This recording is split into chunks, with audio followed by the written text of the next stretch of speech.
I'm Steve Cheney, CEO of the American Security Project. On this cold November day where electricity is pretty important, I suspect. I'm glad you all came out. We've got a great afternoon planned for you. 3 panels. I'm going to talk about electricity supply and its relation to national security.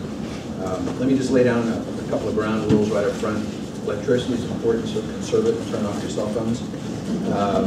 We will be tweeting this. We're also recording it. We'll put it up on our website tomorrow, so if you miss something today, go up online and catch it tomorrow. Everything's on the record. I'm eternally grateful to APR Energy for sponsoring this today, and we really appreciate their interest in electricity and its relation to national security. For those not familiar with the American Security Project, founded in 2005 by then Senators Kerry, Hagel, Hart, and Rudman, and the intent was to take topical issues, take them out of the political realm, discuss them in a factual way, and hopefully present the national security perspective on those issues. In particular, energy security was one. We do climate change, eco-security, asymmetric operations, terrorism, and American competitiveness. And the thought then was we could put together a board comprised of an equal number of Republicans and Democrats, add in a number of businessmen to help fund us, and then throw in 8 flag officers, 3 and 4 stars, 2 from each service, who would provide the national security perspective on each one of those issues, hopefully on a factual side, and be able to present those to the public, to the Hill, to all those who would listen and understand the implications for national security. So today's is particularly interesting, and as I mentioned, I'm excited to have APR sponsor this. Our first panel, panel 1, is Electricity, the Catalyst for Change, and the chair of this is going to be Joanne Trotter, who's one of our adjunct senior fellows, among other things. So Joanne, I'm going to turn it over to you. Thanks very much. And welcome everybody to the afternoon. We are, as Steve said, very excited about the range of panels that we're going to be running through today. And this panel is actually really, if you like, the very broad perspective. And the idea here is to introduce a range of different issues that will then get taken up through the afternoon in a little bit more detail. So we have alongside me a very wide, diverse range of experience. And so we're hoping that any questions that you might throw at this panel, we'll be able to address them one way or another. I'd like to introduce Dr. Ryan Shelby, who's an advisor with USAID's Office of Energy and Infrastructure. He is essentially our kind of most technical specialist, let's say, in terms of energy access and business models for microgrids and off-grid energy supply. And we'll be speaking to USAID's work both in terms of the Powering Agriculture initiative, but then also some of the US policy with respect to power generation, power supply and distribution, particularly in sub-Saharan Africa. Next we have Holly Dranginis, and I didn't say, did I say that right? Okay. And Holly's a policy analyst with the Enough Project, so very heavily focused in DRC and really able to shed light for us on how energy supply in that context is a tool in conflict resolution and conflict mitigation. And so there are some very kind of positive lessons learned from that context that we may be able to then look at for other places. Then we have Sasanka, who is policy analyst, policy officer with Oxfam International, sorry. He's focused on climate, energy, and really works for, in terms of Oxfam's advocacy for the IFI, so World Bank and IMF. So he'll be, if you like, bringing together energy in the context of climate change, particularly looking, I hope, at some of the rural issues that that people off, very far off grid face, and linking that all together from a security, human security, and then also kind of conflict and security perspective.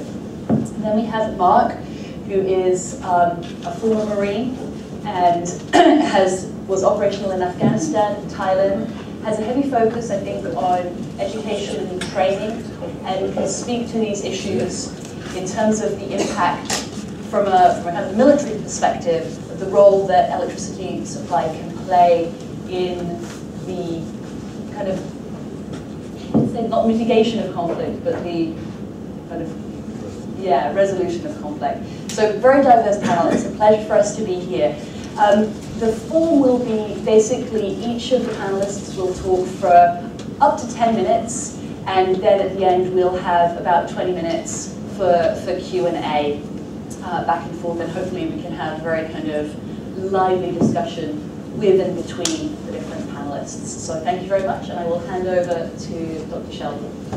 Good afternoon, everybody. I'd like to say on behalf of the United States Agency for International Development, thank you for my fellow panelists, our friends at APR Energy, as well as the American Security Project for allowing me to come here and talk to you about USAID's approach to expanding electricity access to promote economic growth. As you know, within USAID, one of our key focus areas is being able to help our host country partners really make this transition to an advanced economy. And our view is that access to reliable and affordable energy, particularly in the form of electricity, is one of the key barriers that needs to be overcome to make that happen. As you know, with the IAE, they estimate that it's roughly 1.2 billion people that still lack access to electricity in 2013. And if you try to drill down on sub-Saharan Africa, you'll see that that number ranges to about 620 million people, nearly half of that global total, that have a lack of access to electricity. Now for me, that's simply something that I can't stand to see progress over for the next 20 or 30 years. Our view is that developing countries, if they do not have access to this reliable and affordable electricity, they'll be hard-pressed to create a climate-resilient infrastructure, to create jobs, and have the healthcare and education systems that they need to actually support a high quality of life. If you will, electricity is the sine qua non of an advanced economy. And at USAID, we take this multi-pronged approach to expanding electricity access. This multi-pronged approach includes working on grid extension to urban and peri-urban areas, as well as on the off-grid space in the rural areas, developing mini and microgrid systems to provide electricity access for productive and as well as recreational uses in these areas where grid extension is unlikely to reach it over the next 20 and 30 years. And if you take a look at some of our programs, we do a lot of work around the world in India, in Pakistan, in Haiti, in sub-Saharan Africa. And I just wanted to talk to you a bit about some of the work we do in some of these countries so you can get an idea. In Pakistan, as you know, they are facing a large electricity shortage.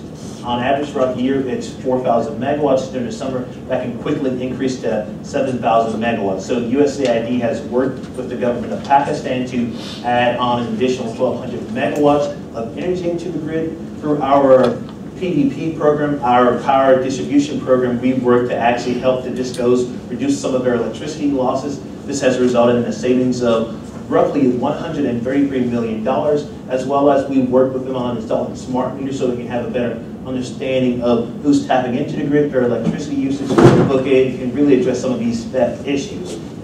In India, we've worked with our host country partners to actually set up their first energy efficiency building codes to actually help reduce some of their electricity usage, as well as we worked with them to add over 30,000 megawatt hours of renewable energy into their electricity grid. Now, if you take our work and you see what we're doing in Ukraine, that focuses also on reducing energy usage through our energy efficiency programs, as well as looking at helping the country of Ukraine expand their access to other energy sources. And I'd be remiss if I don't talk about our amazing work that we're doing through the Power Africa initiative.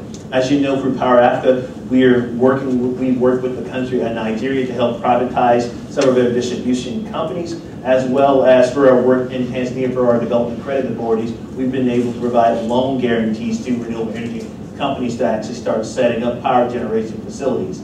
And finally, through our Powering Agriculture Grand Challenge, we're going out and supporting early stage innovators to help them develop mini-grid technologies, solar irrigation technologies, energy efficiency technologies to actually promote low-carbon economic growth for farmers and agribusinesses around the world. So as you can see with USAID, it's this diverse portfolio of various activities that we're really trying to focus on to help these countries grow their economy in such a way that it's low carbon and they're really allowed to be able to actually have a high quality of life. So I'm hoping during this panel we can have further discussions about the work that USAID is doing and how it's contributing to the economic growth of our host country partners, as well as supporting sustainability, supporting climate change resiliency, as well as supporting world stability. So thanks for just listening to me talk for a few minutes and looking forward to your questions later on. Thank you. Thanks. So we'll move straight on to Holly, and then we'll go. Great. Thanks, Joanne, and to the American Security Project for the invitation to be here. It's really a pleasure. I want to talk about a place where the deadliest war since World War II is still raging, and that's in the Democratic Republic of the Congo, and how electricity, both large and small scale projects, is helping to build peace even across still very contentious borders. So full disclosure, the Enough Project is not an energy organization. We're primarily focused on ending atrocities in Central Africa. But we come to the issue of energy through our work on peace building in the Democratic Republic of Congo. So I want to first give a brief overview of the conflict, especially between Rwanda and Congo, to show the cross-border nature of this war, and how new hydroelectricity projects, first large-scale and then small-scale, are really part of an overall peace process. Some lessons to be learned from that process, and also just how the development and cooperation that's required by energy projects can have a peace-building and stabilizing effect if managed in the right ways. So first, just a bit of political background. Congo's been beset by pervasive armed conflict for the last 20 years. The war is driven in large part by natural resources, primarily minerals, ivory, and charcoal that are acting as a conflict financer for many armed groups. To be clear, this is a regional war. In particular, Rwanda and Uganda have been involved since the outset, engineering and backing major armed groups in collusion, at times with Congolese elites, with a basic primary interest in illegally exploiting Congo's natural resources. Report after report by the United Nations have found that armed groups backed by Rwanda and Uganda are exploiting especially the minerals in Congo. And in 2005, the International Court of Justice found that Uganda was perpetrating acts of exploitation in Congo, violating international law, and ordered them to pay damages of $10 billion to Congo. Likewise, Rwanda has backed rebels such as the CNDP and the infamous M23 rebel group. The example of regional tension, the list really goes on and on. Today, the most destabilizing group is the Rwandan government's enemy number one, that's the FDLR. And they came out of Rwanda back in 1994 following the genocide there into Congo, and are still perpetrating gross violations of human rights against civilians there. So now, how does electricity factor into peace building? Just as the war is regional, so too is the peace process. And just as natural resources have fueled the war, they also can act as a catalyst for peace building, particularly hydroelectricity projects. There is an ongoing regional peace process in the Great Lakes region. It's led by the Angolan president and has involvement by international envoys and heads of state in the region. One of the innovative parts about this peace process is not just that it's regional, but that actually electricity development and economic development writ large has become core to the peace building agenda for all stakeholders involved. For example, last year the World Bank committed a $1 billion package to support projects that include major cross-border hydroelectricity initiatives, especially on the Rusizi River, and they explicitly tie that $1 billion package to the peace process in the region. So how actually do these projects promote peace? They really, first and foremost, bring otherwise adversarial actors and parties to the table, because development and profit is motivating in a way that brokering a ceasefire or negotiating with rebels isn't quite as motivating. The opportunity lies in what is needed to move development projects forward, and that's really one-on-one meetings and negotiations within governments and then across borders. It really requires rigorous facilitation by the US and the UN to go around and coordinate and push each government to agree amongst themselves about these energy projects and then come to the table and talk about them together. The good thing about hydro projects that we've seen in this region that's different from minerals is that it's not plunderable. You can't go out and pick it up and walk away with it. Water resources, therefore, really force countries to the table, because in order to benefit, they have to plan, they have to build infrastructure, both physical and social, in order for the water to actually result in money and growth. Very different than minerals, where under the cover of secrecy, these governments and non-state actors can pillage minerals, benefit, and never focus on a wider governance development structure. Of course, there are costs to these projects that are that really merit mention. Without accounting for those costs, these projects could actually do more harm than good to peace in the region.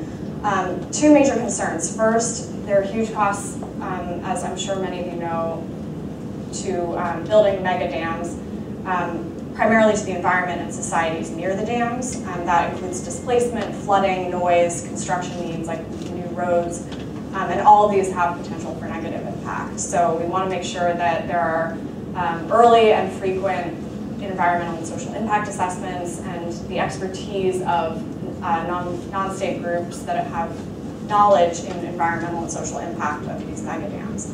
The other major concern is that the power from these large-scale projects won't actually reach local populations, which could actually destabilize regions and evoke more unrest. For example, there are now plans to begin construction in 2015 on the Grand Inga Dam in the region. It's designed to generate in excess of 40,000 megawatts. That would make it the largest mega dam in the world. And South Africa has already signed a deal with DRC to buy energy if the project goes forward. So there really are concerns that the energy will actually just surpass the local populations. So in the process of building that dam as well, large swaths of land in the Buni Valley along the Congo River will be flooded and roughly 30,000 individuals displaced. So all of this merits a lot of attention in different ways to make sure that it actually benefits peace and cooperation rather than harms it. Finally, just to draw back to the political, interests on these different projects definitely differ within the Congolese government and between Congo and Rwanda. So it really requires rigorous facilitation. One opposition leader in Congo told us in field interviews, for us, regional electricity projects should go along with political integration in the region. And that's where political will is needed. Congolese leaders must be able to say, yes, we've been at war with Rwanda, but our people must live together. So I just want to talk quickly about the other case study, which is the micro-hydro projects in the region. And that really could be a complement or an alternative to some of these large-scale projects. And those projects are in the Virunga National Park, which some of you may have heard about. It's been in the news lately. Virunga is the oldest national park in Africa. It's a UNESCO World Heritage Site, and it's in Congo, although it spills over into Rwanda and Uganda, so it's quite regional in nature. And Virunga Park has become somewhat of a microcosm of war and peace in Congo. It's home to many active rebel groups, poachers, and a sophisticated charcoal trade network. It was besieged by the M23 rebel group in 2012. And it's now under controversial oil exploration by the British oil company SOCO, to some in violation of the UNESCO convention. And that's been spurring quite a bit of global outcry and debate. But the park is also undergoing transformation that presents lessons for the cross-section between energy and peace building. Virunga's ranger force is being streamlined and retrained, and micro-hydro projects are being developed for sustainable electricity and jobs for local populations. Currently, there's one 12.6 megawatt micro-hydro project in development, plus feasibility studies for 4 more. The goal is for a total of 100 megawatts across 6 projects. And so far, there are no community displacements that have been necessary. We know that one thing that can make a difference between cooperation and destabilization, either locally or regionally, is whether the projects actually benefit local populations. The UN Special Envoy to the Great Lakes region has a special advisor on economics who told us, if your intention is to build peace in the DRC, it's necessary to look at the stakeholders, the people affected by the conflict. So if projects aren't touching the rights of, he said, youth and women, you're missing out on peace building. So these smaller projects in Virunga are a good model of how public-private engagements can really move things forward faster and in a more inclusive, comprehensive way. It's also important to point out that microhydro is a good alternative to avoid some of the social and environmental issues that come up with large-scale megadams. In this case, basically because they're very low impact on the environment and societies. And in this case in Virunga, these projects are being managed by bona fide conservationists. The director of the national park is Emmanuel de Merode. He's a Belgian prince, actually, who is a strong advocate of conservation, and he's really helped create a culture of environmentalism that goes along with building electricity, which is fundamental to ensuring that that electricity development is sustainable.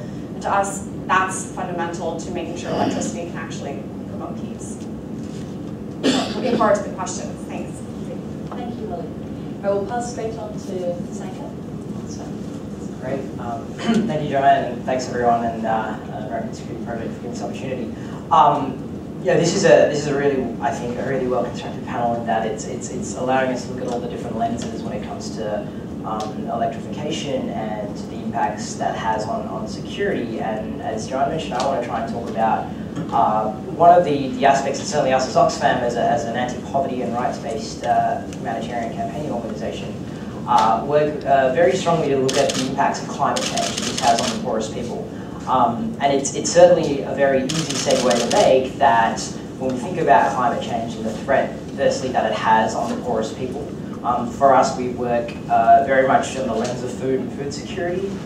Today, 1 in 7 people goes to bed hungry. Of the 3 billion poorest people, they spend up to about 60 to 80% of their domestic income on food.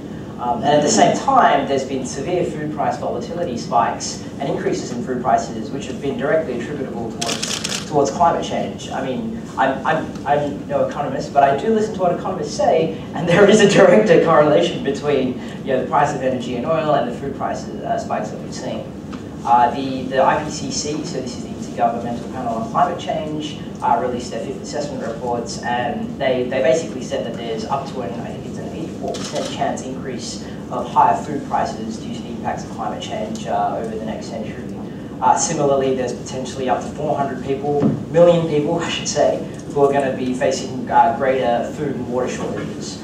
25 million people who are going to be more malnourished just due to climate change. So in terms of efforts to fight poverty, quoting World Bank President Jim Kim, if we don't address climate change, we're never going to fight poverty. So there's that challenge, number one.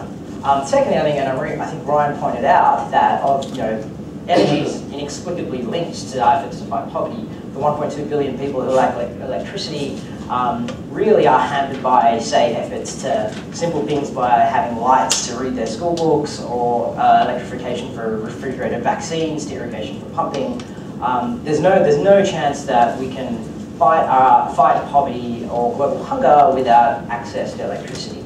At the same time, this is a somewhat difficult circle to square because energy is the largest slice of the emissions pie, right? And the similar IPCC assessment and the IEA, in fact, have said that if we want to hit our 2 degrees target, so this is the target we need to try and avoid some of these catastrophic impacts on hunger and poverty, we need to keep in and around 2/3 of the current fossil fuel reserves in the ground. How do we square that circle? That's a big challenge for us. Well, I'm here to try and sort of suggest for 3 reasons that it's actually not that hard to do that. I want to talk about, and this is a great segue off looking at large-scale hydropower. Firstly, looking at the idea of energy access. Who are we actually talking about? We want to talk about the rural poor who are lacking access. Now, we got into this debate, and I should say that energy hasn't been a traditional area for Oxfam. We're still sort of developing our own policy, but we got into this in the context of the Power Africa debate, which Ryan spoke to. And we, for us, the worlds of sort of development policy and environmental policy, I feel like they haven't really intersected as much as they should have. And interestingly, whilst Power Africa, and it's a great initiative, and it has an amazing objective of providing the 10,000 megawatts, and the corresponding legislation is 20,000 megawatts that's working its way through Congress. Below the surface, it became a very interesting proxy fight for the types of energy that we want to try and use. Interestingly, I didn't realize that the Overseas Private Investment Corporation is actually in this building. But OPIC became a central piece of this legislation that passed through the Electrify Africa Act, whereby, people may not know this, but they have a very successful greenhouse gas cap in place. And this has actually spurred enormous amounts of renewable energy. Not surprising, it's economics 101. If you have a market cap in place, it spurs that type of investment in clean energy. And there was a movement to suggest that in order to provide electricity for, well, in Africa's context, the 800 million, that cap is getting in the way of meeting the electrification needs. Simply put, that there needs to be a greater emphasis on certain types of fossil fuel energy sources. Now, this became a huge fight all of a sudden. You had environmental groups screaming that, you know, you can't do this is insane. You had development groups, some of which are saying, well, you actually maybe need to look at it. But then we realized that you can almost kind of hypothetically take the climate change angle out of this and just look at what's in the best interest of those 800 million people. This is in sub-Saharan Africa. I draw reference to the 2013 IEA's World Energy Outlook, where they actually specify that the majority of the people are living in the rural context, whereby certain on-grid power sources, so when you think on-grid, you're thinking about the large-scale centralized power sources, aren't necessarily going to serve their needs. There's a lot of deficiencies in the existing grid. Ryan mentioned there are problems about non-technical losses in terms of theft, but in addition to transmissions losses, in some contexts it can be up to 40% of their energy needs. Pumping more large-scale generation capacity isn't necessarily going to reach out to these people. The IEA actually put that figure of 65% of the energy needs in terms of the 1.3 billion people needs to come from off-grid and microgrid sources. So from a pure access perspective, when you want to talk about the poorest people, it actually makes sense to look at the more decentralized options. Secondly, and I think Holly touched on this, there are very real environmental and social impacts which are starting to make their way into the financial analysis. Historically, we've looked at this debate between fossil fuels and renewables as a pure price metric thing. And even just on those level peggings, there are some incredible statistics around how renewable energy is starting to become comparable now with fossil fuels. In South Africa, you're starting to see grid parity when it comes to solar. Africa, this is the Lighting Africa initiative, is seeing a 95% growth rate of solar. Bangladesh has put on 1 million decentralized solar rooftop installations at a rate of about 1,000 a day. So it's looking really, really favorable. But taking that aside, there's this idea of trying to quantify these, what we call the environmental and social externalities. So the IMF actually, of all institutions in 2013, released a pretty seminal report when they looked to try and assess the pricing of fossil fuel subsidies right now around the world. Roughly about 600 billion that you can measure. But what they did was they applied this idea of a social cost of carbon. So this is trying to put some sort of monetary figure for some of those impacts that I talked about. So this can be the air pollution impacts that certain fossil fuel technologies can have. This can be traffic congestion, and trying to put a monetary figure to that. And using a very conservative social cost of carbon, that $600 billion had a 400% increase to 1.9 trillion. 400% increase when you think about that. That's huge. And this is starting to work its way into the mainstream. US Treasury, in their guidelines for coal-fired power stations for multilateral development banks, so this is including the World Bank and OPIC, they've applied in their assessments a need to try and quantify this. The World Bank actually released a very important report called Adding Up the Benefits, where they tried to do this on a macro level, and they said if governments took very conservative sort of low-carbon technology strategies, be it in transportation and industry, there can be a global saving of up to $1.8 trillion a year. That's just purely doing things that you need to do anyway in terms of low-carbon strategies that aren't going to break the bank. So there's huge savings there that can be had. So this idea of quantifying those externalities are really important. Looking at water usages, land use impacts, all these things that are prevalent, say, in some types of large-scale centralized. So factoring that in is the second point. And I think the third and final point that I want to close on, why there's such a compelling case to try and prioritize renewable energy and off-grid. You know, when we were invited to testify to the House Congressional Committee on Power Africa, and straight off the bat we said, look, we're not against fossil fuels. Particularly when you're talking about the poorest countries, there are certain historical responsibility arguments to be made that they have a direct right for poverty eradication. I'm a bit of a UNFCCC, the climate change, I'm a bit of a tragic in terms of that convention and the policy discussions, but there's a clause in there clause 4.7, which actually states that developing countries actually have a direct priority to first eradicate poverty before they have to try and address their climate change commitments. Paraphrasing here, but there's a direct poverty implication there. So there will be some instances where you're going to need some centralized fossil fuels. So it's talking about this all of the above energy strategy that we hear thrown around a lot. And rather, we'd like to think of it as all of the above actually means just some of the fossils some of the time. And we need to get more specific. I'll leave you with 5 numbers to close on. The IEA, in that analysis I was telling you about, in terms of the needs of electrifying people who are lacking it, have roughly broken down the ratios of on-grid, off-grid, and microgrid to be roughly about 40%, 40%, 20%. That's roughly the breakdown we need. So we're not talking about getting rid of that first 40% of on-grid. However, here are the other 2 numbers I want to throw at you. Right now, there is a 6-to-1 mismatch in terms of the public subsidies. The fossil fuel industry is receiving around 600 billion, about 100 billion is going to renewable energies.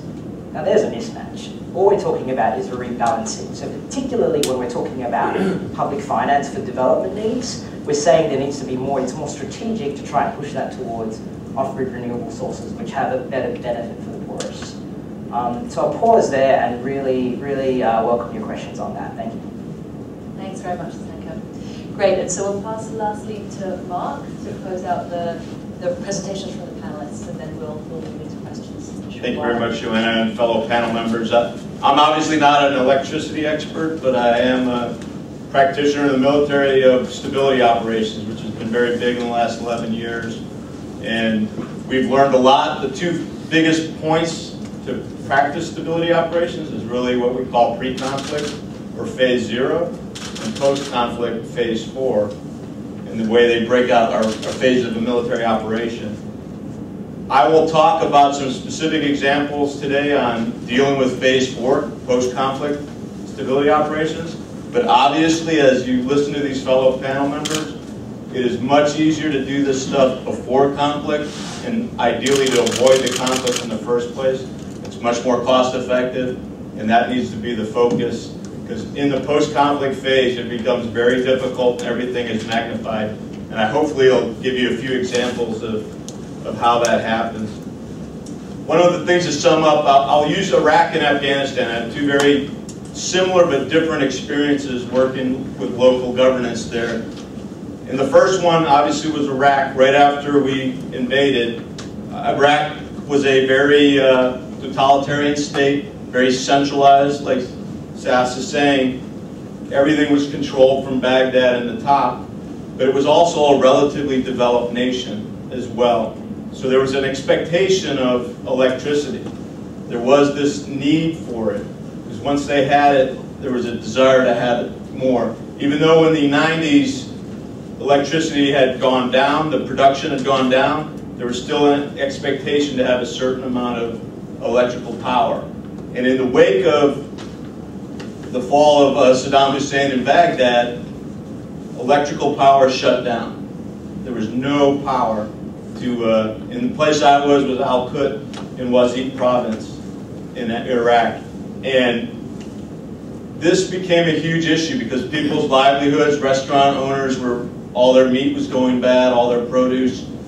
And you just extrapolate that out, everyone was losing business and no power, and as the temperatures started rising, no air conditioning, people have at least a certain access to certain sources of information like television and radio, and as those things are falling apart, the tensions started rising. So this became a huge source of instability for us to deal with initially.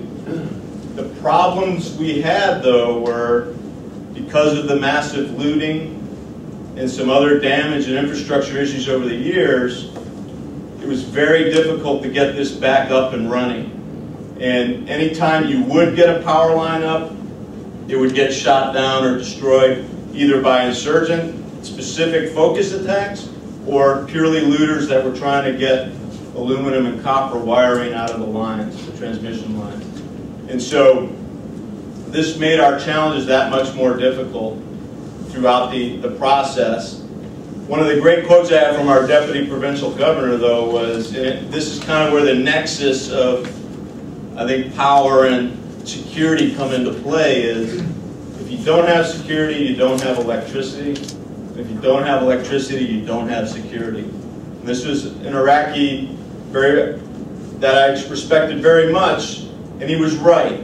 And part of the problem we had, though, is because it was such a centralized system, it was so hard to get every piece of it right and deliver properly to the people. So the solutions a lot of the locals came up with, and even our own solutions, was generator power.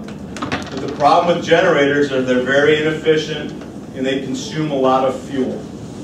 And so those convoys of fuel trucks become big targets, requiring more forces to be assigned to guarding convoys, and you're continually just running convoys to feed the beast, so to speak, and not getting any progress done, which leads to significant costs and difficulties for the rest of the reconstruction operations that you're hopefully trying to do. The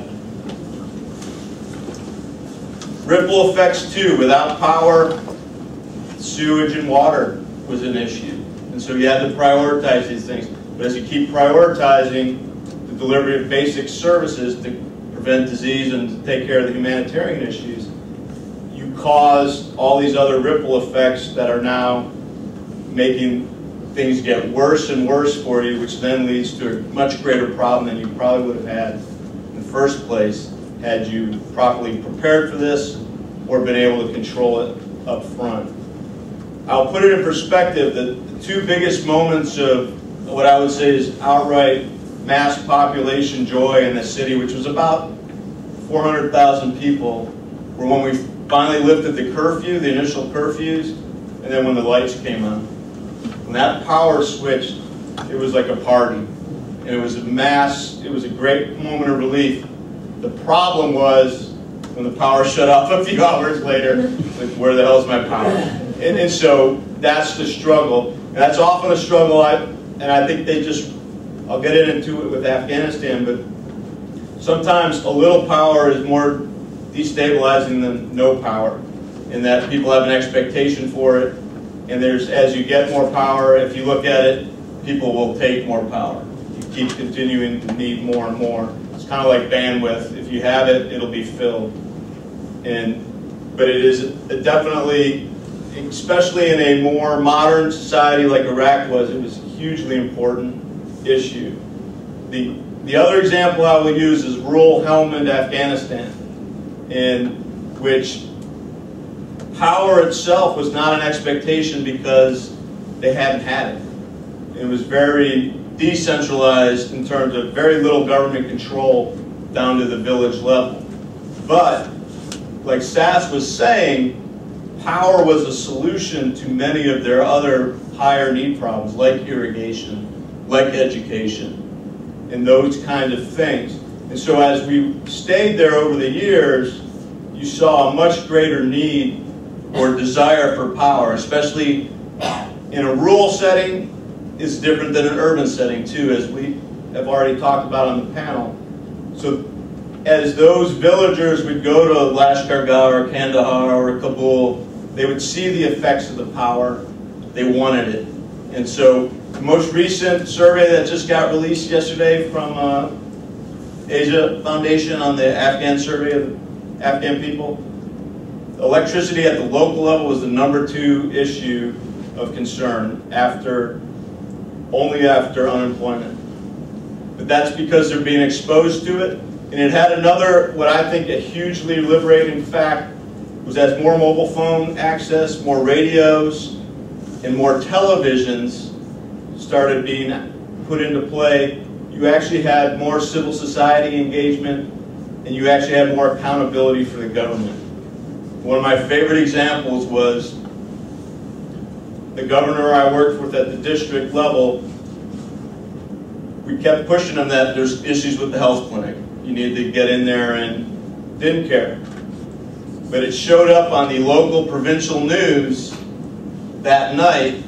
Next thing you know, that first thing in the morning when the phones come back up, the governor's talking to him, the provincial governor's yelling at him. And the next thing you know, we're over at the health clinic looking at things.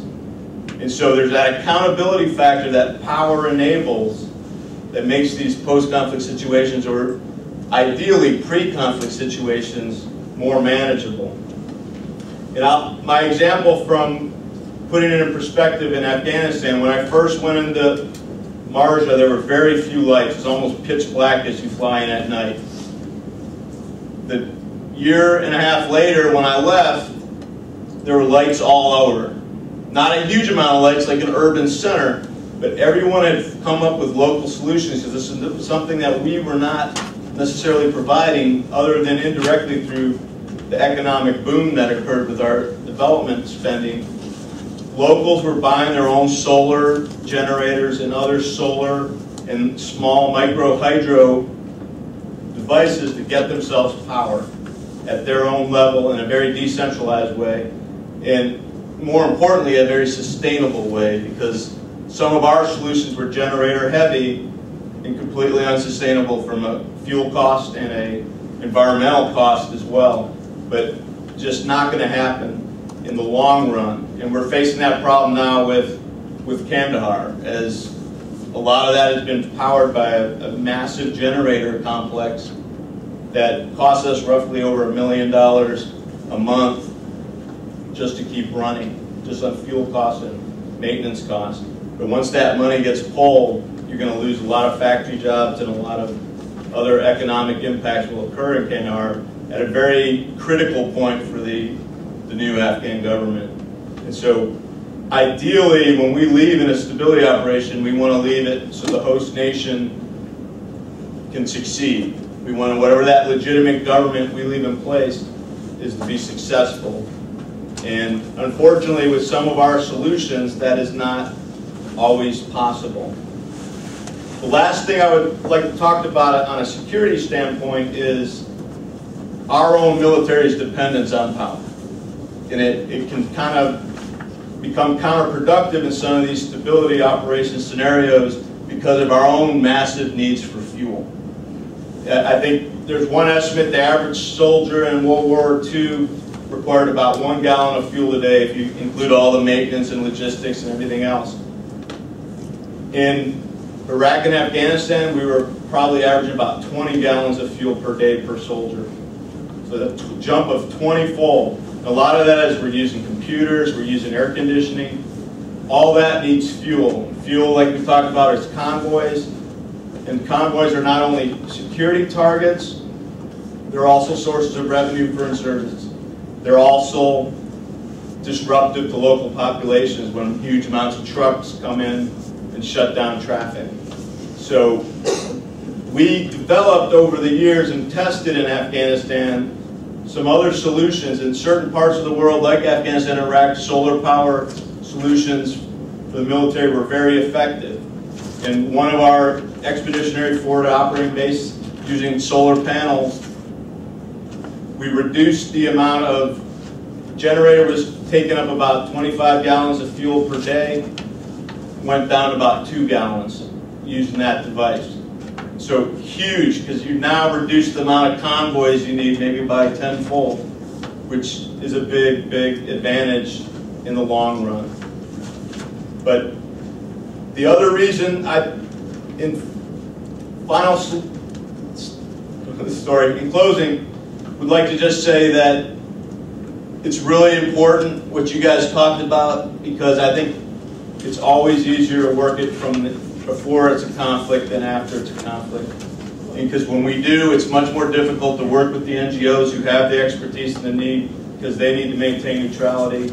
Far better for them to get up front of these things than us to try to do it on ourselves without the expertise and with a very, unfortunately, often a very short-term mindset versus a more long-term mindset that is required.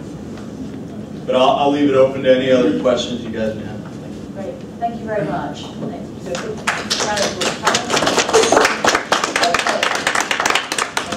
So I'm going to kick off with a few questions first, and then we'll throw it open to the room. And I'm going to harass you first, right? I'm afraid. Okay. That's okay. I still love you. Okay. So 2 kind of specific questions for USAID, and then if others kind of can pitch in with perspectives from your experience or your institutions, that would also be very interesting.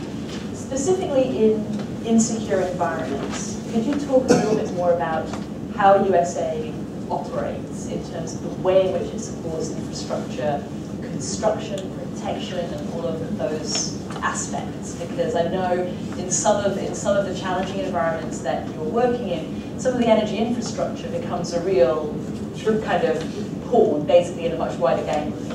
A second question for you, and this goes to the sustainability question, which has kind of come up a little bit previously as well. This is from some experience of mine in Tajikistan, where we were doing distribution systems, but there was absolutely no kind of culture really of paying for electricity. And that sense of making kind of sustainable business models, particularly once you're into kind of peri-urban and rural areas, where you really do need for these systems to function properly. You need this to be a business model, and you need there to be a kind of fee for service of some kind. If you could talk about any kind of innovative models that are being piloted, or just some of the challenges around that, that would be great. Sure. So thank you so much for the questions. On the security one, I think Mark has touched on this quite a bit. I mean, for aid to do our job, we work in places that sometimes aren't the most friendliest of places there are, and for us to be able to actually go in and help expand electricity access, we depend upon our host country partners and their security forces, as well as our U.S. military service members and women actually in the country to help us provide some of that security. Without those 2 actors working together, U.S. security forces and our host country forces, it just doesn't happen. I mean, if you just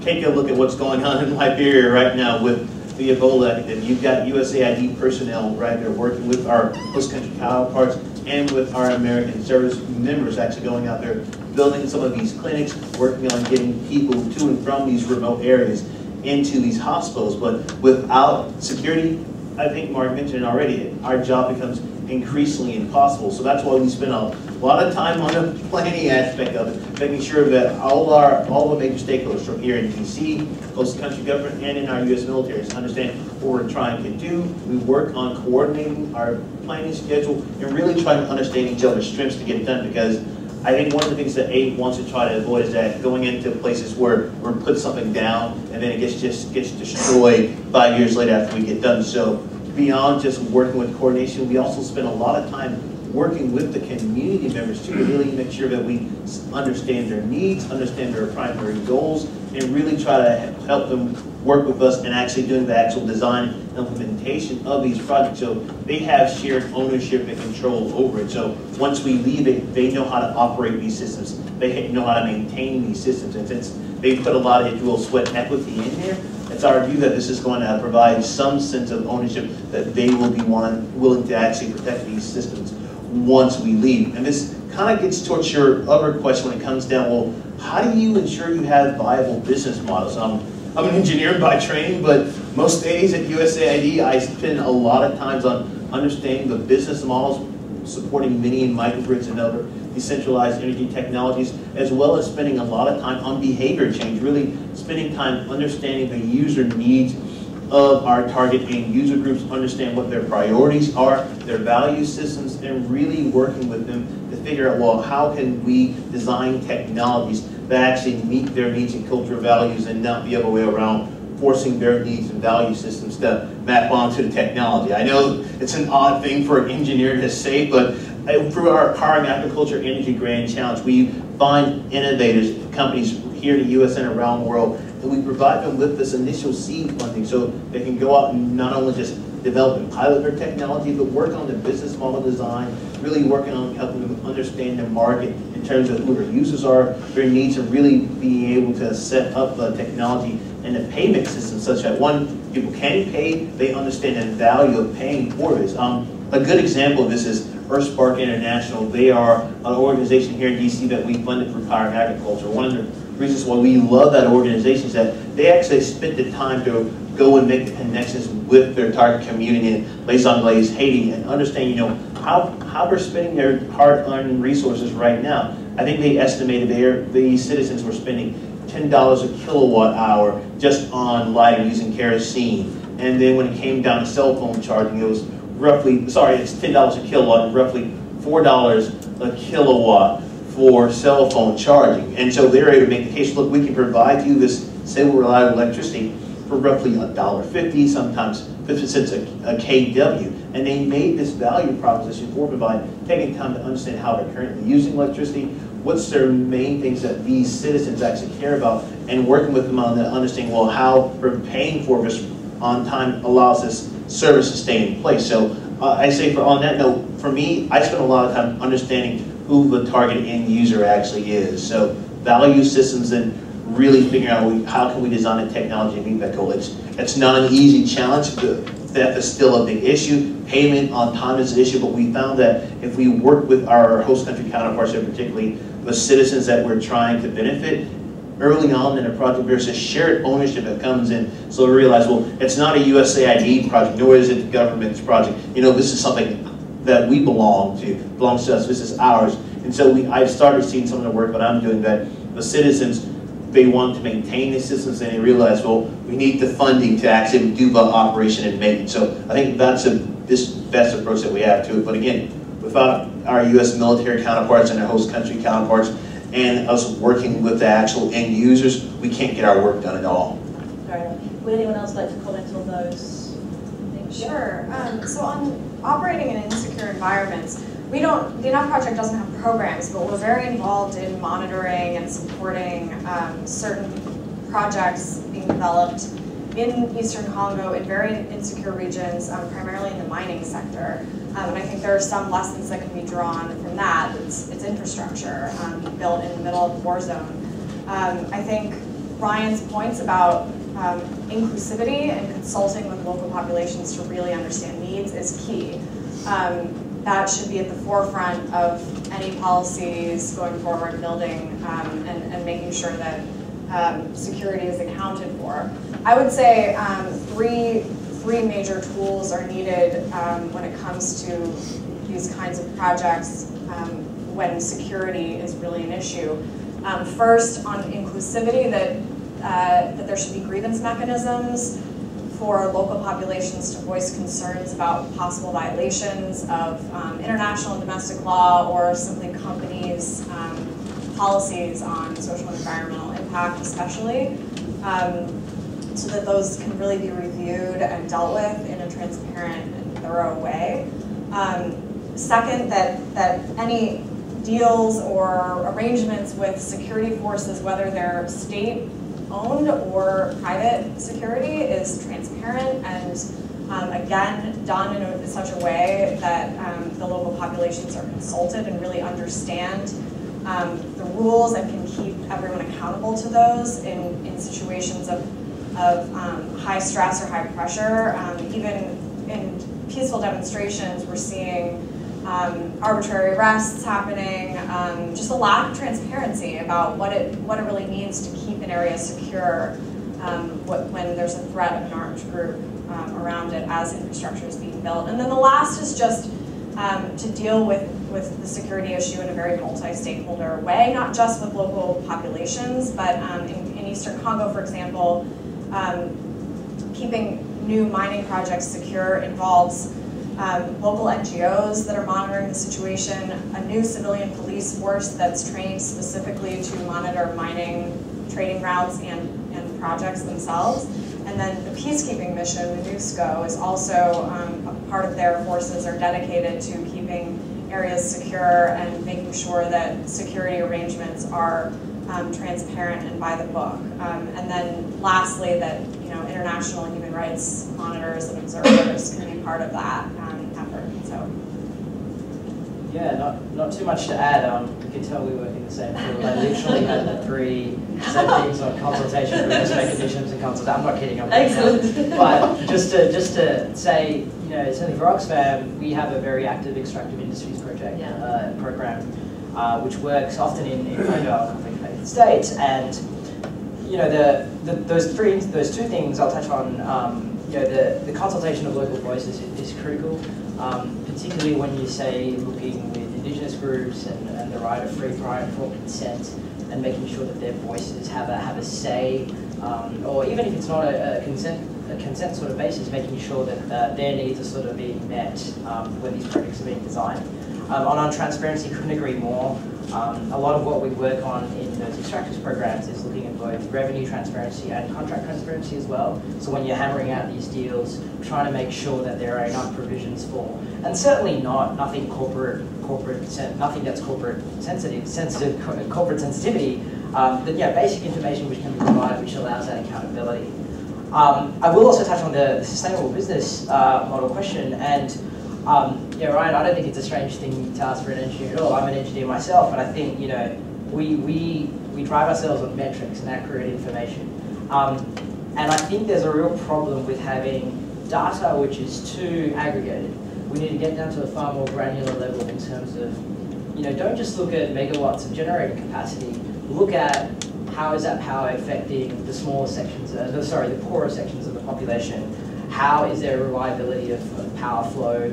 How is this affecting their livelihoods? I spent some time in India in a previous job looking at biogas digesters in the rural village context, and it was very much understanding, you know, the supply chain needs. And you know, I think you mentioned the gathering of firewood, Ryan. You know, I think it's the Asian Development Bank said that women and girls spend up to 20 hours a week just gathering the firewood. And if you just supplement that with a simple biogas digester, you can dramatically improve livelihoods, and not only that, but local employment. You can spawn an entire almost sort of I guess cottage industry in a lot of ways, but you can have people running the charging stations themselves, creating supply chain networks in terms of the parts of manufacturing needed at the local level.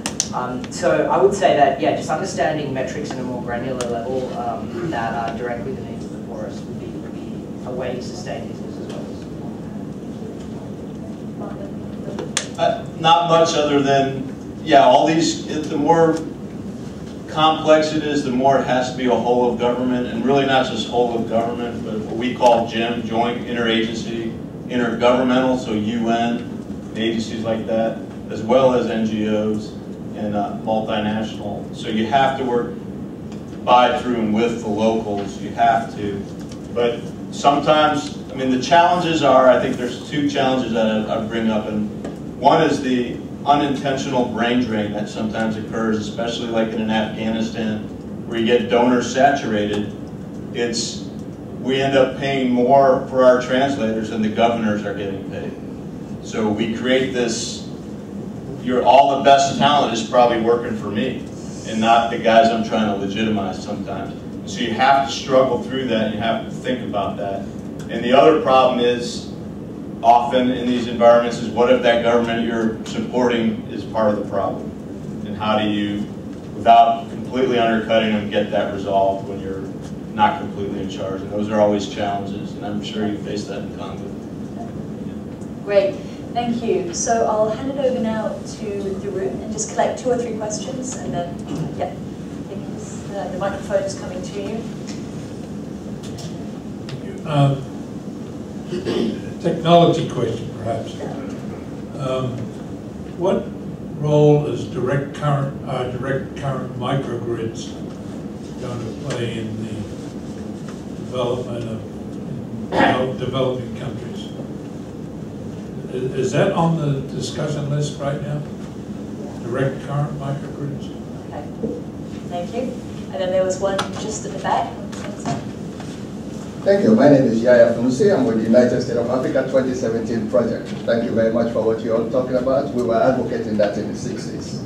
I wasn't around back then in the 60s. People will say, when you see me in the audience, if you're a panelist, you want to listen to what I'm saying, not what even you were saying about the subject.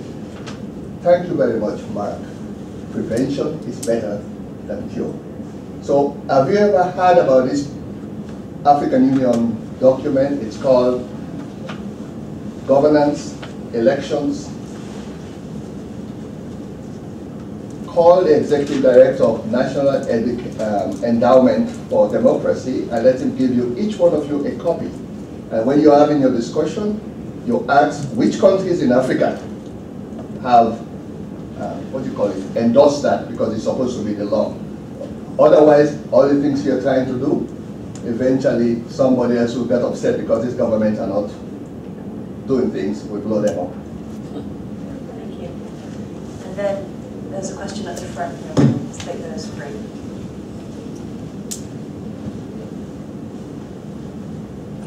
Bob Hershey, I'm a consultant. Are you able to use the internet to try and get people together and get an economic consensus on what you're trying to do and get the funding and get transparency?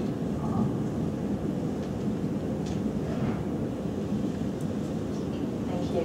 Okay, so we'll take those three and then we'll come back for another round. So we have the direct current microgrids. The question, I think if I understand the question, it's really about getting the institutions right. And I think particularly in some of the conflict environments, that's a highly relevant one. And then the internet and transparency question for galvanizing action, let's say. How would you like for us to take them? Okay, we'll start this round with you and go that way, and then the next round we'll start the other way and come back this way. Okay. Okay. I forget your name, sir, but on the question of microgrids, yes, in the work that I use, we use both alternating current and direct current microgrids. I mean, direct current microgrids have this added advantage. We don't have to have these inverter systems in place. So particularly, again, I'll go back to Power Africa and the Powering Agriculture Grand Challenge because I work on those the most. Can I interrupt and just ask you to do for the lay person, what's the difference between an alternating and a direct current microgrid? I was going to ask that. Yeah, so it's like, just so that we kind of... So simply, not getting into the physics about the sine and cosine waves of this here with alternating current microgrids, you need to actually have another piece of technology, an inverter system here, to actually change the waveform of electricity such that you can actually feed into your outlet here and actually charge it. With the direct current side of that, you don't have to have that additional inverter technology. And so the direct current, it's really useful if you're just taking that electricity and feeding it into your engines or your motors, but if you're thinking about maybe possibly trying to store that or really taking that electricity and you want to send it to, let's say, more residential areas, perhaps alternating currents may be better. I'd say, again, in my portfolio, it's a combination of mini-grid systems that are both using alternating current and direct current systems. So I don't have a particular preference for which one. It really comes down to the economics behind this and what's the end usage of that technology. And I'd say on the governance aspect, I forget your name, sir, but I completely agree. I mean, a lot of the work we do at AID is on this policy side, making sure that we're supporting the rule of law in a lot of these countries here and supporting this transparency side. So no issue on that side there. On the internet using to get consensus, this is something that I don't particularly focus on, but another group in my team focuses on utilizing IT to harness the collective intelligence of local citizens to actually promote more responsive and clear government and democracy and governance. And this is through the Democratizing Communications Grand Challenge. And I'd be happy to connect you with those at USAID, but unfortunately, that's not my particular area of expertise, the internet communications side. Yeah, I'm going to defer to my more technically savvy colleagues on the first question, but on the point about rule of law, I agree with our guest and with Ryan. Of course, this is fundamental, and I think sometimes, especially in a conflict zone, a place where security is the #1 priority, sometimes that gets left to the side. And it's critical that we keep rule of law front and center because any amount of security or development is going to be nothing in the long run if citizens can't trust that their governors are going to abide by the rules that they're tasked with enforcing. I want to say that doesn't just touch local populations, local governments. It's also important for companies and international bodies to be clear about abiding by the rule of law, to send a message, again, to populations that they can trust that those in more powerful positions will do right by them by abiding by the laws. I'm thinking especially of the situation in Virunga right now with the oil company SOCO and what is an ongoing controversy about whether this company is in violation of domestic Congolese and international laws by exploring for oil in the national park in a UNESCO World Heritage Site. So it'll be interesting to watch how this unfolds, but a lot of folks are worried that this is a major breakdown in rule of law in the middle of a conflict zone where citizens are desperate to trust that if not their local governments, if not their national governments, that the international actors, powerful Western governments or Western companies can at least, while operating in their backyard, will abide by domestic and international law. Breakdown of that means breakdown of a lot of critical aspects of peace building in this region. On internet, great question. I know for sure that, especially with cross-border projects and community inclusion, consultation with local populations, that the internet has played a major role. There's a fabulous organization called World Pulse that is focused on raising the voices of women worldwide on various issues, but many of them having to do with energy and development, and economic, financial inclusion. And it's a platform for women to exchange ideas, to voice their concerns, and that's played particularly importantly in efforts by the former UN Special Envoy for the region, Mary Robinson, who's established a women's platform across Burundi, Uganda, Congo, and Rwanda for women, especially women's groups, to come together and talk about what their concerns are with regard to peace building, economic development. So internet platforms are really benefiting those efforts quite a bit. Yeah, thank you for those questions. Yeah, the ACDC both took me back to like an undergrad physics lecture there and started having nightmares. But just to say that certainly microgrids, both AC and DC, are going to be hugely important, not just in that the 40, 40, 20 numbers that I broke down of on-grid, off-grid, microgrid.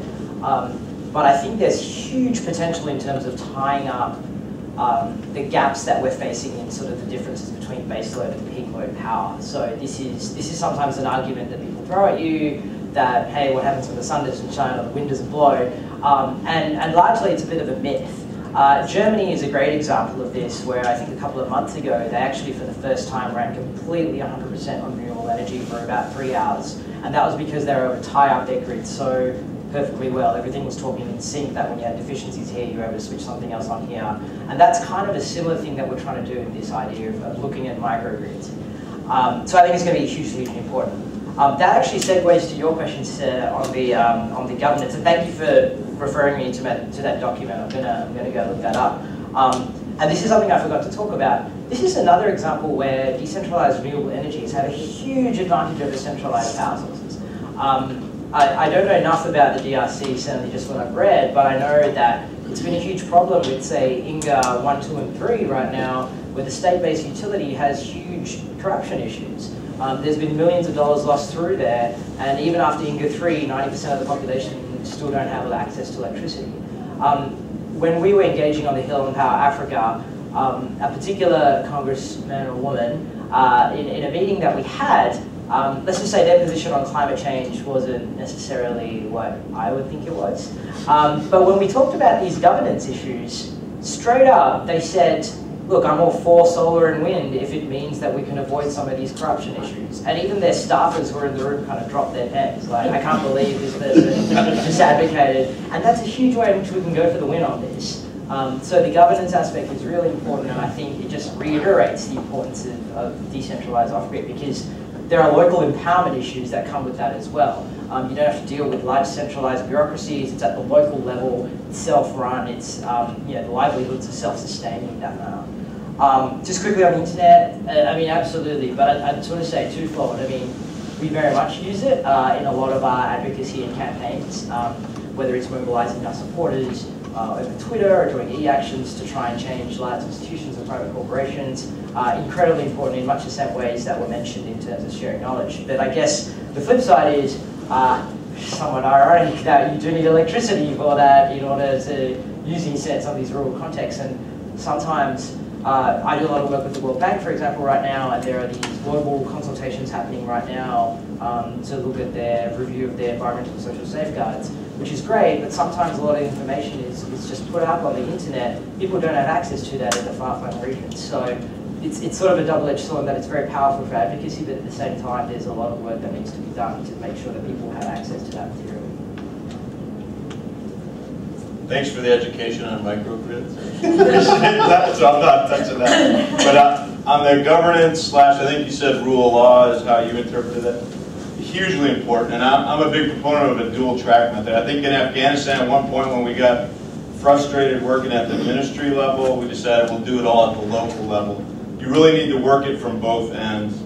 And that's because at some point, if you're fixing everything locally, it's going to hit that corruption barrier, or it's going to hit some other barrier if it's not an institutional fix. And so you have to approach it from both ends to mitigate the damage at the local level where the population is, but you also have to clean it up from the top to get more efficient flow of resources and a flow back of information and knowledge of what's actually happening on the ground. I think it's both important at both levels. And the only thing I'd say about internet, very high demand and very hard to do, but we got a lot of success towards the end, and I think currently, now that they've got 3G in a lot of places in Afghanistan where you can actually email by mobile phone, you don't need to be as plugged in as you might have to in other cases, but definitely in the urban centers with those college-age kids, which are the future of a lot of these countries, hugely important and viable asset to use and market. Thank you. Okay, we'll just take one quick round of questions and then that'll be it. Okay, so this gentleman here. I am 98. I have a couple of questions, if you don't mind, moderator. One is straight to Mark. In terms of security, has there been effort made to convince various countries, leaders, the importance of security and the correlation of electricity to security? Because you find out in Sub-Sahara, I'm going to move on to Iran very soon, is that, and from your experience as a Marine, and the experience in Iraq and Afghanistan, in some countries, at some PM, some communities are pitch black. Okay, you walk around with flashlights, and so there's kidnapping. I know in Nigeria, such things going on, still ongoing. I know it's a part of northeast of Nigeria. The Boko Haram, they come in, they can kidnap us because there's no light. When you have light, it prevents at least that order of magnitude of conflict. And how do you convince the president or the governor of the state the importance of having this, or make an effort to have electricity? And if I move to Harley, Congo and hydro power generation is using water. There's a lot of issues that have been going on for quite some time. And there are alternatives that have been looked into, like coal, without using the water, and also within the conflicts that are going on, how much effort has been made to let people know that firewood, yes, that's old-time religion, but it causes deforestation. Therefore, electricity or maybe natural gas or whatever alternative fuel could be very helpful for the community in the long run, so they can see the importance of that. And to Ryan, I know the USAID has been involved in a lot of projects. Where is the enforcement to ensure that there is a mitigation of corruption in some of these countries that USAID do business with? Because if you go in, no matter what you say, no matter what you present, if you don't sit there and get it done, you lose your investment, you lose other opportunities in the future, you also lose your credibility. I know China is there in Africa right now, and they have personnel on the ground doing stuff. And US isn't. Okay, I think you've snuck in 4 questions there. definitely cheating. And there was one other over here. Yes, yeah. Adam Siegel. First of all, very quick comment on the DCAC. I think you left off one of the key issues is if we go to AC, we're losing 15% of power, and if you come back, like to a pump, it's another 15%, plus it's additional costs and additional risk to the system. So if you can stay DC only, you're roughly 40% more power efficient, and you have lower risk, lower cost. So, two questions. So I'm doing the It's all cheating. It's terrible. We work to measures. When I look at Power Africa, the measures are very much production, connection of people, and such. How, against that, when we work to measures, energy efficiency, demand response, control, taking that side, how does that really fit into Power Africa when all the measures seem to be produce power and connect people? A second question, which I think there was some touching on it from across all the panelists, but we're seeing massive technological business changes and otherwise. Grameen in Bangladesh and the solar, the new announcements in India, both on the coal side, but also on solar, and trying to reach. What are some examples of projects, lessons that have really worked well, or ones that you think are ones that we should take a lesson of not following, of connecting up for addressing energy poverty? Thank you. And one very last question over at the back, and then that will be our lot. I can assure you, in breaking with tradition, I only have one question. Thank you. Thank you. No worries.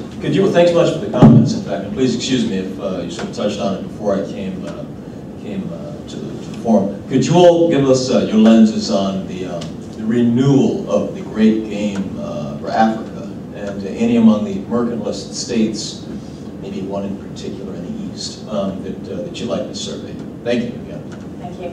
Okay, so this time we're going to start at the end with Mark, and we'll move back this way. Wow. Okay. I'll answer yours first because you asked it directly to me, sir. That is 90% of the problem sometimes. It is very difficult to convince local governments. That's why I put it out there as one of my challenges, is if they don't want to do it for whatever reason, sometimes it's political, it could be tribal, it could be, you name it, different issues why they don't want to help those people or that group. That is often something we struggled with all the time, and we still do. And so you have to find ways to mitigate it at best and try to incentivize them to go along. But the problem that creates is at the end of the day, it won't be sustainable if it doesn't have both that government and local ownership. Because us just building something, I saw this quite a bit, and no one owns it, it just goes away. It's somebody else's building in a couple months.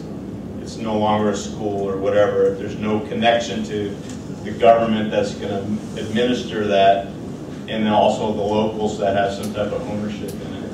And so that sometimes the best bet may be a private solution, through a business or a company, because they have an incentive to keep that. But that's something we have to work with outside of the government sphere. But definitely you hit on the huge challenge sometimes, and there is no easy answer, in my opinion, of convincing leaders that may not have it in their interest for at least those people there. And unfortunately, too many times we discriminate that way, especially in these conflict-ridden countries where you have years of turmoil overlapped and different, that we don't see at the surface, but below the surface you have all these other tensions that are non-existent to us, or we're just trying to help that group. But in that process, maybe we're creating other problems, upsetting other groups, which may lead to more turmoil. And that's the balancing act we're always struggling with. And the last question I'll talk to is the renewal of the great game.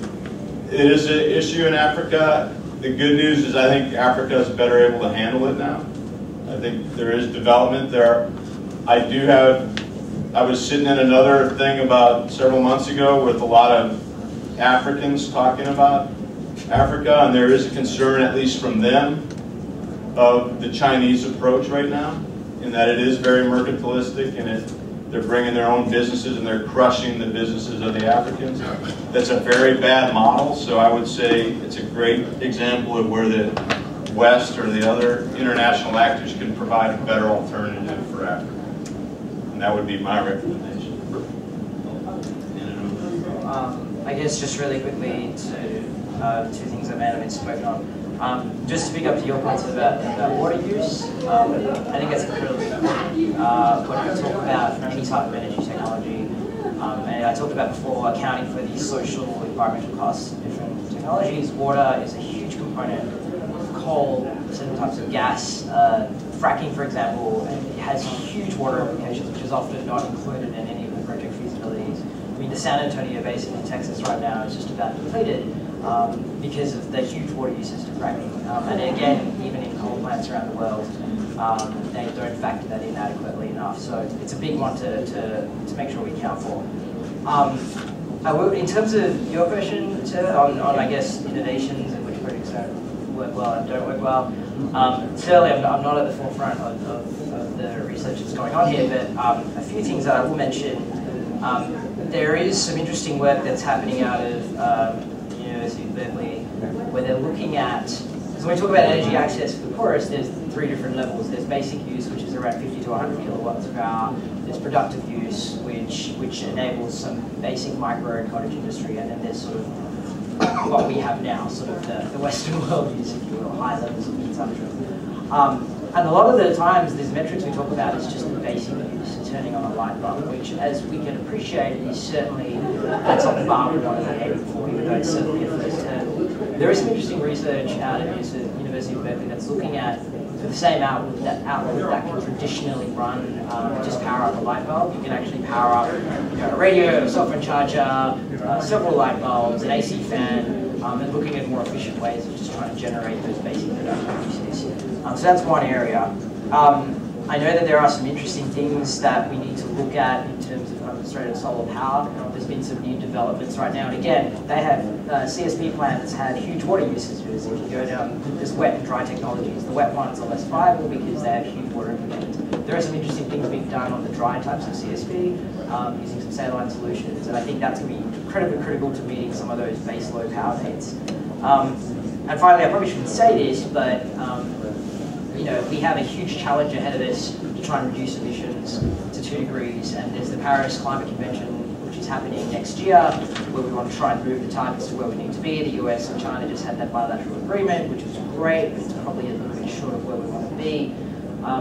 If we don't reduce emissions and shift the subsidies like I talked about, that 6-to-1 mismatch, if we don't do that quickly, we may have to start exploring sort of negative emissions technologies. So right now, carbon capture sequestration, you hear it, it doesn't really work on scale. So anyone who says that that's a solution right now hasn't actually talked about the realities of it. We may need to start investing in that a little bit more. Though that's, plan Z plus. We need to try and reduce emissions first, but we may need to keep that in our back pocket. Great, thanks for the questions. Can I just ask them to keep the responses pretty quick, because they've opened the doors, and I think they're expected. We're running quite over, I'm afraid. Yeah, definitely. Very quickly on this first question on the reference to alternatives to hydro power and your reference to coal. The benefits of hydropower is that it is cleaner energy in a lot of ways, relatively speaking, to many of the other options. And it's high producing if it's done well. The drawback, of course, is I think what you were mentioning about the disruption of ecosystems and water and the social impact. And water isn't a constant, especially in this region, and that just goes back to the emissions questions, the climate change questions. This region is quite affected by climate change, so alternative resources are definitely important. Solar and wind. We'd like to see more investment in those types of energies in this region. It's not quite happening enough. So there is quite a focus on hydro, and we'd like to see more on solar and wind. The question about the renewal of the Great Game, I think, it's a very important question. I think we've come a long way, though, when it comes to what it means to do business in fragile, resource-rich states, especially in terms of normative progress, and that is being seen on the ground. I think there are the guidelines on responsible business investment and regulation requirements for downstream companies and companies actually investing in region and building infrastructure are being held to account more and more in terms of how they're actually engaging with local populations and local governments. The U.S.-Africa Leaders Summit here in Washington in August was somewhat of an illustration of that. you know, it was primarily a conference about the U.S. renewing its business interests in Africa.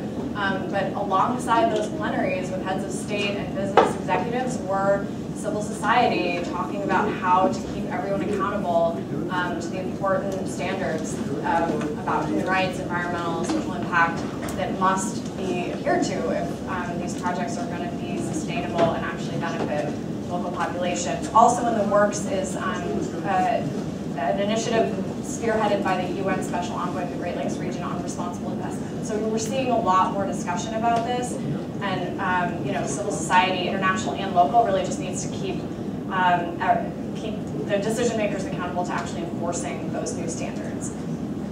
I'll stop there and let Ryan go on. Apologies. Okay. I'll do this in 90 seconds. The topic of corruption is something that we're concerned about, so we use the concept of conditionality. If these countries want funds, they have to be willing to implement rule of law or other measures for that to happen. So that's one. Power Africa. While yes, some of the Power Africa metrics refer to number of connections and number of megawatts, throughout USAID we also collect information on indicators related to energy efficiency, demand response, and carbon intensity. So while those megawatts and connections, those are the things that get talked about, trust me, the M&E plan for Power Africa is long, and those indicators are either included there or in our global climate change or throughout energy division. And finally, to the point about the Great Game, USAID has no interest in the Great Game or Neil Weitzman's birds or going in carbon impact. We work with our host country counterparts in tandem to design our interventions and our energy projects so that we're helping them support a low carbon economic growth and a transition to an advanced economy that has high quality healthcare, education systems, and infrastructure. As a part of that, they need to have a robust private sector. So this is what we do within USAID. We don't view this as a zero-sum game. This is about helping these countries be able to avoid some of the missteps that we have made in our development, as well as making smart investments in that sector. So hopefully this was good for you guys, and thanks for having me. Thanks very much.